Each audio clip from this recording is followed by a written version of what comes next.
আরে ভানু আইসস, আয় আয়, যা এখন নিশ্চিন্তি, যা যা শিগগির ওই করে যা। গুরুদেব একলা আছেন, এই বেলা পর্যন্ত আমরা সাই যায়। গুরুদেব খুব রাগী শুনছি, আমার আমার কেমন ভয় করে। আরে না না, ভয় কি আছে, যা যা শিগগির যামু? যা। হ্যাঁ যাবি না? তাহলে যাই। হ্যাঁ যা যা। কে? আমি যাই গা। না না, যাচ্ছ কেন? এসো, নির্ভয় এসো। আমি গুরুদেব, আমি ঢাকার ভানু, পেন নাম হই। পেন নাম নয়, কথাটা প্রণাম। একটা রফলা লাগবে। ভ্যাম হইয়া গেছে। হেম নয়, ভ্রম, এটাতেও রফলা লাগবে। বাবা, প্রত্যেক কথায় রফলা লাগবে। প্রত্যেক নয়, প্রত্যেক, এটাতেও রফলা লাগবে। ব্রেশ ব্রেশ। এটাতে আর রফলা দিও না। না, দ্রিমু যখন তখন সব রাতেই দ্রিমু। বেশ, তাই দিও।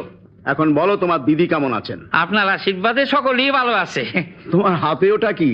এটা এটা এক জোড়া স্যান্ডেল, আসনের সময় দিদি কিনা দিছিল। বাহ বাহ, চমৎকার পাদুকা তো, বেশ দেখতে কিন্তু। গুরুদেব, আপনি নিবেন যখন আপনার পছন্দ